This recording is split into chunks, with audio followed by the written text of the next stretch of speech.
have a rendezvous with death. We'll preserve the last best hope of man on earth, or we'll sentence them to take the last step into 1,000 years of darkness. No fear. No political correctness. No wokeism. You're listening to Underground USA.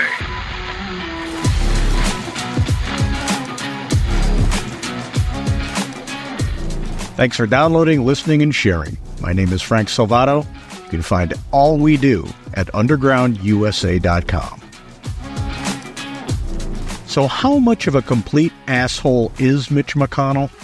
Well, I can argue that he is an emotion-exploiting deep state K-Street whore of a magnanimous proportion. Put succinctly, he's quite an asshole.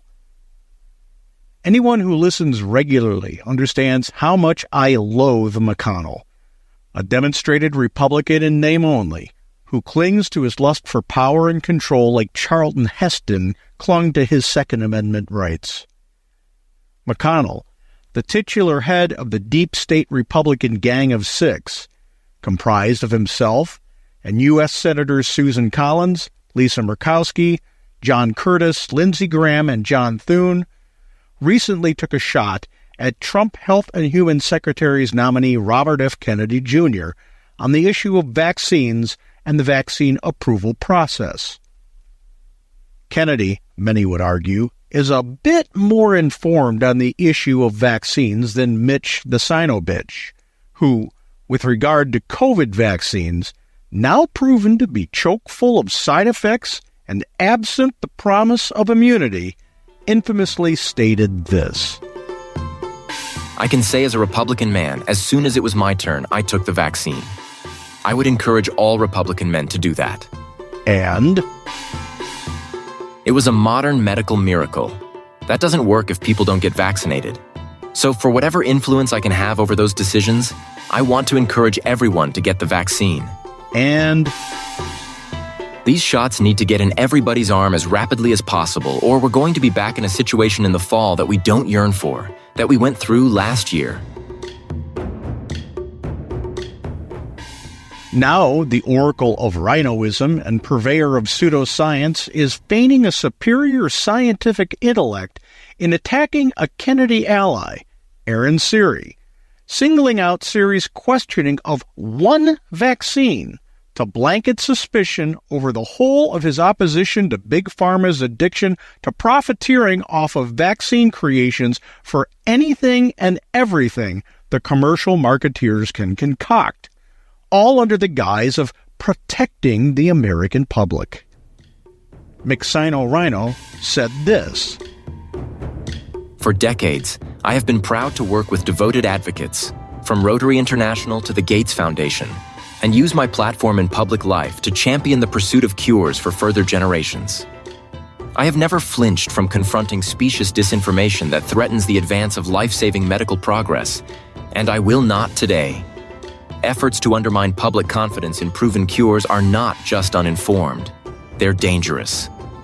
Anyone seeking the Senate's consent to serve in the incoming administration would do well to steer clear of even the appearance of association with such efforts. So, the 82-year-old, whose own physical capabilities have informed him that he shouldn't be navigating the halls of power, let alone doing it on behalf of the people of Kentucky or the United States, is using his position to coerce those who weren't duped by the pseudoscience of the COVID vaccine movement into being just as ignorant in their thinking as he and his profit-motivated rhino deep state compatriots? I don't think so, Tim. In fact, this is just more evidence of the need, the intense need, for the American people and their duly elected representatives, by virtue of the established Trump mandate, to turn the page on the opportunistic politics of the McConnell-Pelosi era. It's time for those two reprobates and their henchmen and women to vaporize from public life. I mean, really, haven't they done enough damage to the American political system over the years? Haven't they enriched themselves to saturation at the taxpayer-funded governmental monetary feed trough? So, to answer my own question, I guess McConnell is an asshole of historical proportion. And we should all be pretty sick and tired of his slurred bullshit. When we come back, our segment on America's Third Watch, broadcast nationally from our flagship station WGUL, AM 930 and FM 93.7 in Tampa, Florida. You're listening to Underground USA. Some people won't give you the real talk on drugs, but it's time we know the facts. Fentanyl is often laced into illicit drugs and used to make fake versions of prescription pills. You can't see it, taste it, or smell it. Suppliers mix fentanyl into their products because it's potent and cheap, and the dealer might not even know. Keep yourself and others safe by knowing the real deal on fentanyl. Get the facts. Go to realdealonfentanyl.com. State Farm says they're a good neighbor. But would a good neighbor target 5-year-olds for conversations about sexual identity? State Farm did. For 6 months, they asked employees to donate guides to being transgender to public schools. Books aimed at making kindergartners question their identity. How do parents know where State Farm put these books? What's State Farm doing about it? Visit AskStateFarmWhy.com.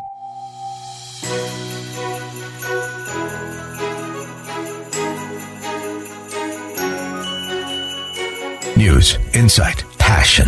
AM 930, The Answer.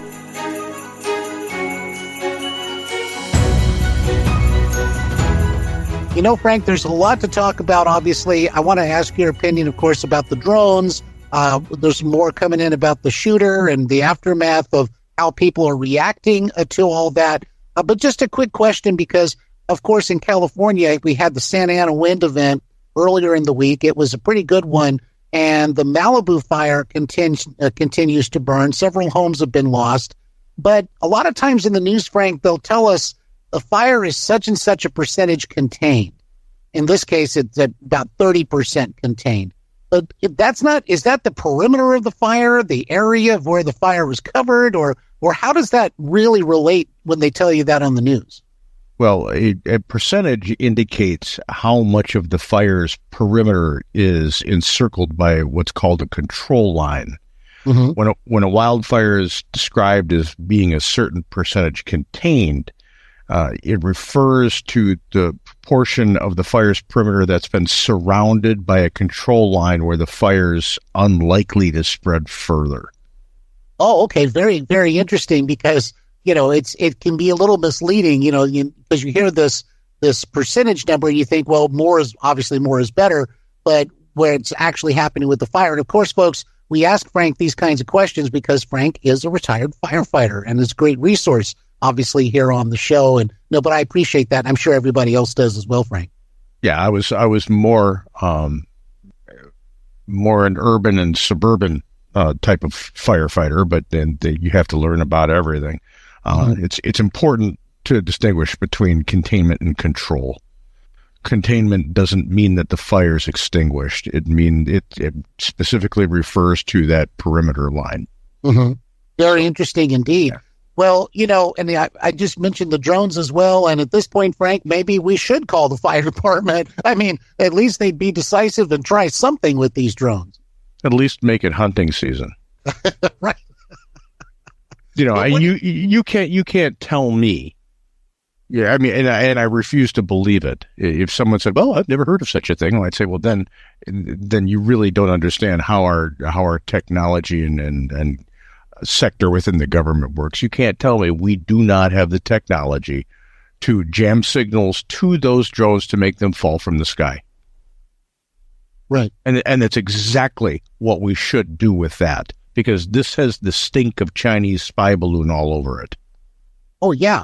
And well, Kirby was asked by Jackie Heinrich from Fox News in the press briefing room, you know, you have your own pictures of this. And he said, we don't have government pictures. We just look at the pictures that you guys are, you know, the media, or I guess we see on TV. I mean, this is ridiculous. Yeah, we don't. And the NSA doesn't listen to anybody. You know, we don't know. It's we there's drones? Really? Well, I haven't looked at CNN this morning, so I really don't know what's going on in the world. I only work in the federal government. Right. You know, these people are such prolific liars when it comes to being honest with the people. Well, you know, maybe they don't want to spark panic among people, you know, because these drones are flying all over the place. Or maybe it's because they don't want to telegraph to the public that they don't really care. If someone like, I don't know, Iran or China or Russia is taking a look at what's underneath these drones, which from what I understand ranges from sensitive military installations to our nuclear submarines. Mm-hmm. You know, but this idea that we're stupid enough to believe, really? Well, we've got no satellites in space that can actually see these things. Well, we have no technology that could track them. Really? Because that's funny. Israel does, to the point where they can knock them out of the sky.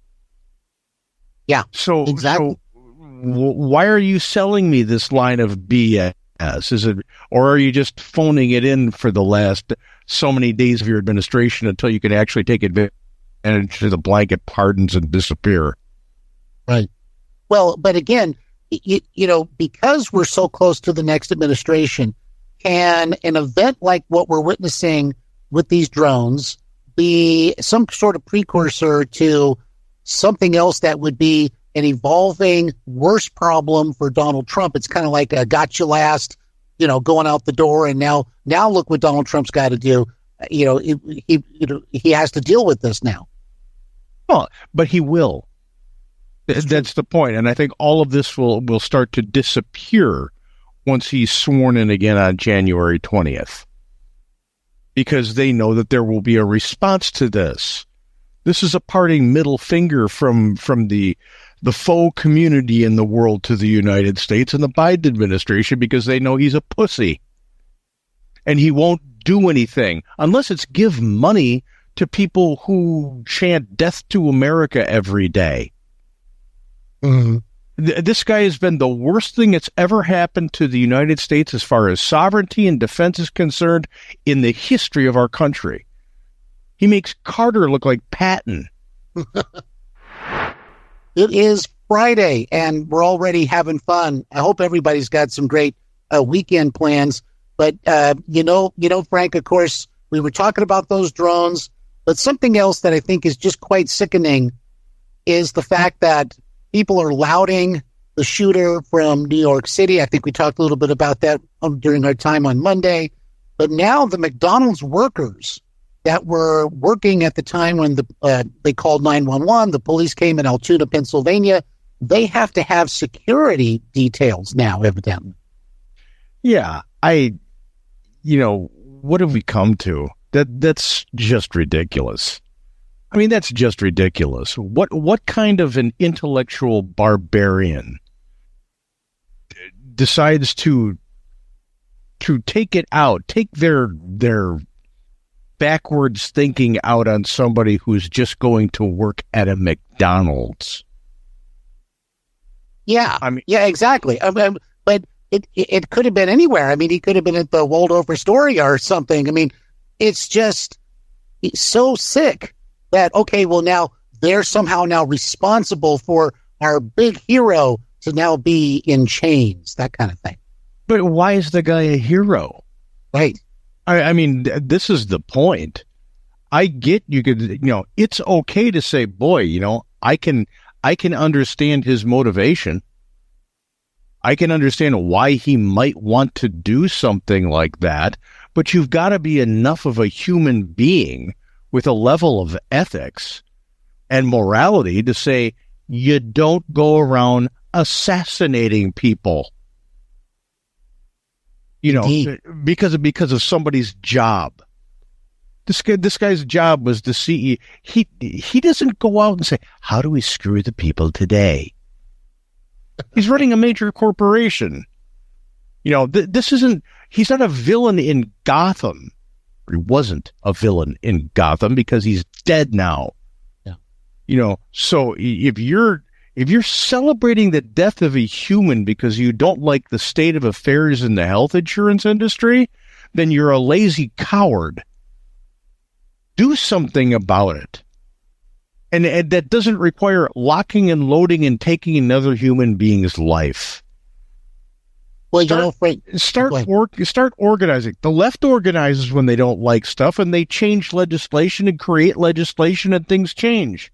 That's how the Obamacare came to be, because people were so motivated about and I don't agree with Obamacare. Okay, I think it's wrong all the way around. But that's how you change something. You don't go out and buy ammunition and a weapon and stalk somebody on the street and shoot them 3 times in the back. I don't care if you could put together a manifesto or not. And quite frankly, with the advent of AI, you could probably sit in front of your computer in your pajamas and spout out, okay, AI, make me a 7,000-page manifesto about why I hate the healthcare industry. It doesn't make you an intellect. Yeah, that's right. Yeah, you're just using some tool somebody else created. But, Frank, one of the things I was thinking about with this whole thing, there is a tie-in to how, people have been dehumanized. Obviously, the shooter dehumanized Brian Thompson, and he was just somebody to go kill. But there is the same rhetoric we've heard from the Democrat Party elite, the far left. Donald Trump is Hitler, so it's okay to try to take out Hitler. But also something else occurred to me too, Frank, and that is the idea of mob rule. They keep talking about democracy. Well, it devolves, if it's not a republic like we have, into mob rule. And this is what we're seeing. We're going to go get the McDonald's employees now. Here comes the mob, that kind of stuff. Well, this is exactly why the founders and the framers didn't give us a democracy. They hated pure democracy because it doesn't protect the rights of the minority. They hated it. When you think back to the founders and framers in Washington and Jefferson and Hamilton and Adams, when they were confronted with these rebellions, like Shays' Rebellion and the Whiskey Rebellion, which was nothing more than the act of a mob working outside of the new government, they put them down because it didn't respect the rights of the whole or the minority. Vigilante justice doesn't work. It just doesn't work. The rule of law breaks down. And when the rule of law breaks down, government breaks down, because that's the number one and really only job of a government, is to establish and maintain the rule of law. It's how we get that law that matters. Is it a monarchy? Is it a democracy? Is it a republic? We're a constitutional republic because we have representation or we're supposed to anyway. We have representation in how the rule is divined and enforced. Now, we've gotten away from that because we've given too much power to idiot celebrities and talking heads on opinion shows. And we now have an elected class that are whores to the class, to the entertainment news class. They need to have the adoration of the people on the boob tube, instead of having fidelity to the constituents and doing what they were elected to do, which is to represent their constituents. If they were more concerned with that than what Mika and Joe say in the morning, then maybe we'd have a better government. But right now, they're all just a bunch, hopefully this changes in January. But for the most part, and I know I'm using blanket terminology here, so don't call me or write me about your favorite person in Congress who happens to be good and say, how can you throw him in there? Get a life, understand what I'm saying.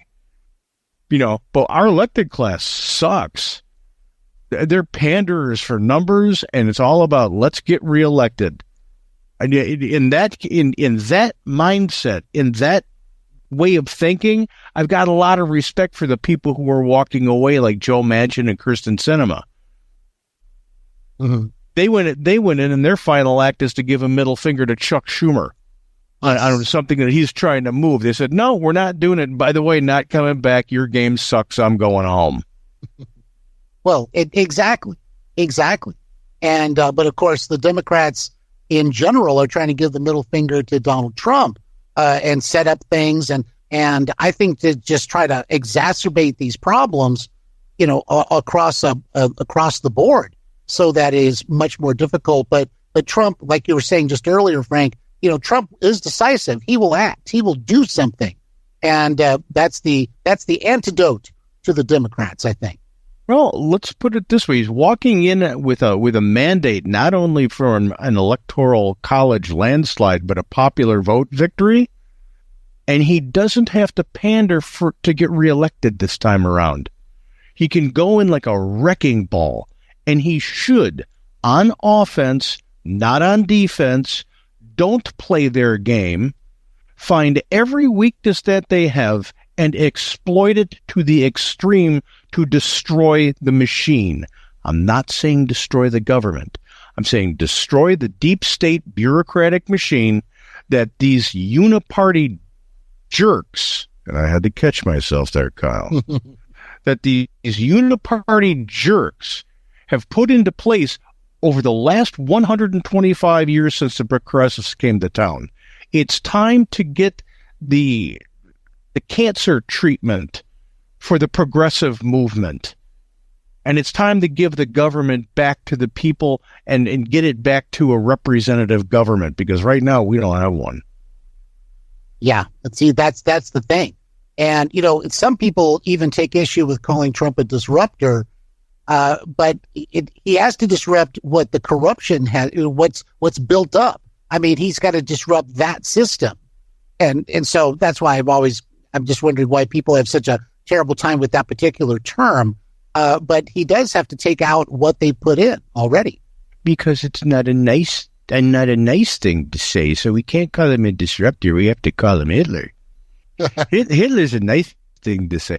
King George thought the revolutionaries were all criminals too. Yeah, really true. Happy Friday the 13th. Oh my goodness. You're absolutely right about that. And you put that together with these drones, I don't know, maybe everybody just stay in bed, get under the covers. Yeah, you said Jeff Bezos, so I got a little eerie feeling there and checked the date. Exactly. Well, Joe Biden may give all these blanket pardons, right? At some point, he gave a blanket pardon to his son, but there may be others we don't know yet. But someone who says is not going to give blanket pardons, that's Donald Trump, in relation to the January 6th individuals who were convicted or charged. He's not going to do a blanket. He says he wants to do case-by-case basis, but it's going to start on day one. And something else we also heard, Frank, is that is now the evidently for the IG report, we understand there were some 26 different human sources, as it were, in the crowd that day of January the 6th. Well, and I'm glad he said he's not giving a blanket pardon, because that would include the people who were there instigating. Right. There are people there who did break the law, and it doesn't mean that they should have been held in solitary confinement all this time and denied their constitutional rights to a speedy hearing in a trial before their peers. Their constitutional rights have been violated. Now, if you broke the law, your constitutional rights have been violated, time served should be the punishment, and that's that. This whole thing has been such an exercise of political persecution, I don't know where to begin. But a blanket pardon would mean that you're even giving pardons to the government employees, wink, wink, nod, nod, that were there that the Biden administration has told us weren't there. And those people should be prosecuted. So if we're splitting hairs here with nomenclature, good. Mm-hmm. But the people who just went to redress government and maybe got a little boisterous about it, who were hunted down via face recognition cameras all over the country and dragged back to Washington by the marshals, they need to have restitution to their lives. So I fully expect Donald Trump, and I'm glad it's case by case. Let's find out who the miscreants are. Let's make sure that their names and faces are known by everybody. I'd love to see a cover on the New York Post that had 120 pictures on it of the people who were sent there that day, knowing they were going to wreak havoc at the direction of somebody who was elected to office. Again, wink, wink, nod, nod.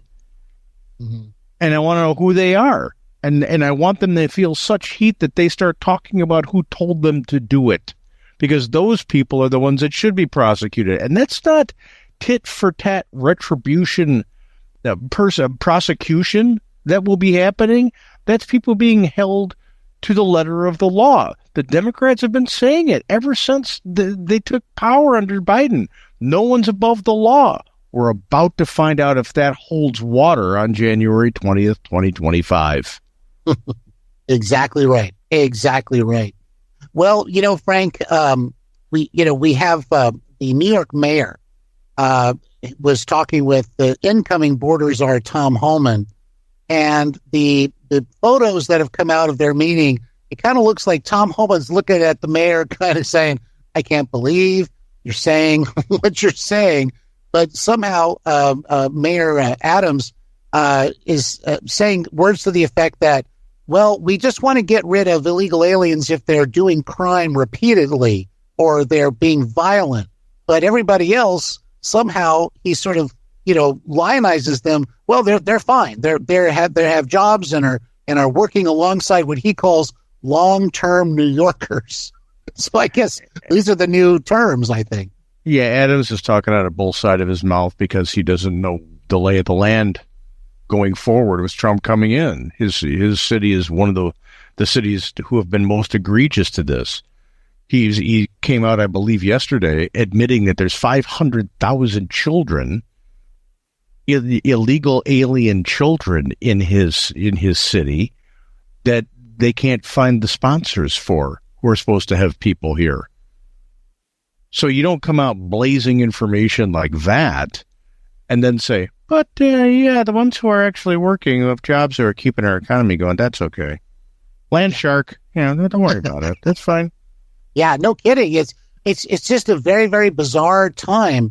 And you're right. The issue of the children, that in and of itself would be the reason to close the border or make it, secure as possible. But yet the Democrats just kind of let this all go by. It's kind of like, well, we're not a bunch of racists, so we're not going to have a secure border. But I guess these kids keep coming through. I mean, I'm not trying to be funny, but because it's so terrible. No, this is the disingenuousness of the people who are touting this open border BS. You can't have a nation without borders, whether they have to be delineated.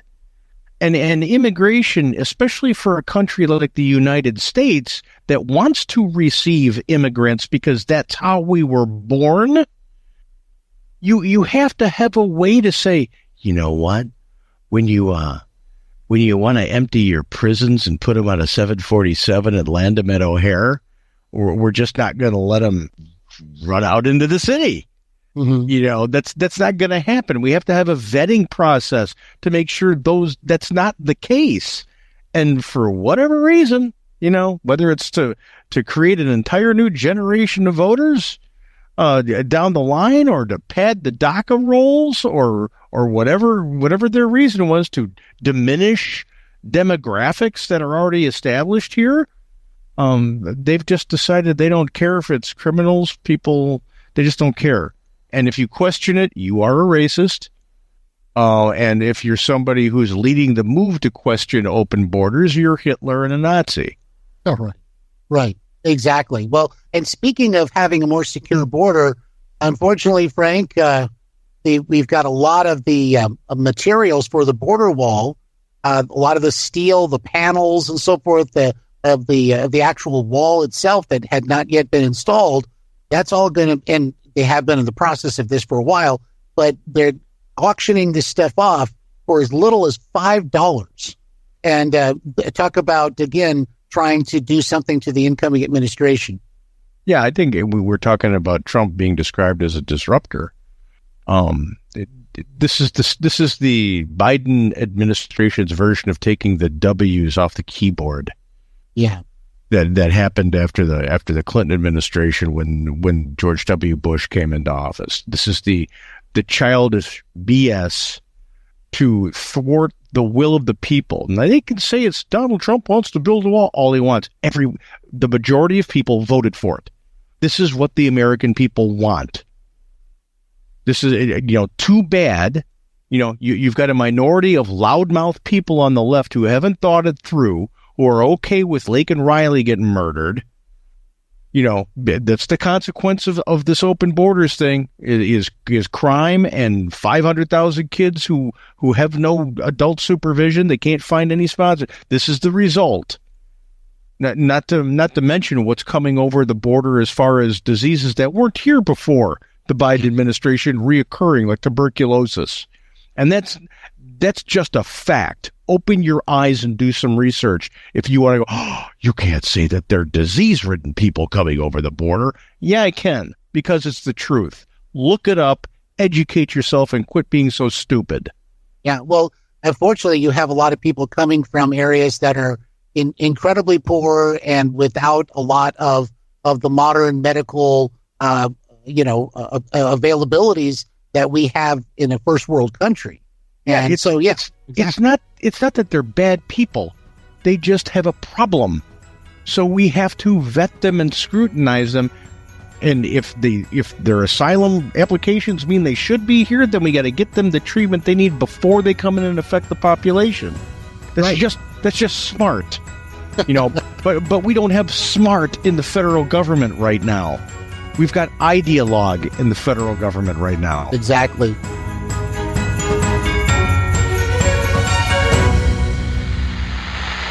You're listening to Underground USA. Our federal government has been co-opted by the globalist sycophants of the deep state bureaucracy. At every turn, this bureaucracy expands its power over both the American people and the states in which they live. The framers knew corruptible men would one day bastardize their elected authorities and attempt to centralize government in Washington, D.C. That's why they gave us the 9th and 10th Amendments. That's why they left standing the tool of nullification.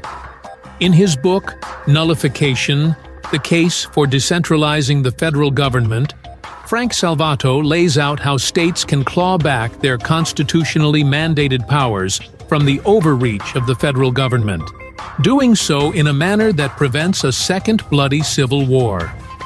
Get your copy of Nullification, The Case for Decentralizing the Federal Government. Available on Amazon.com in Kindle form and paperback.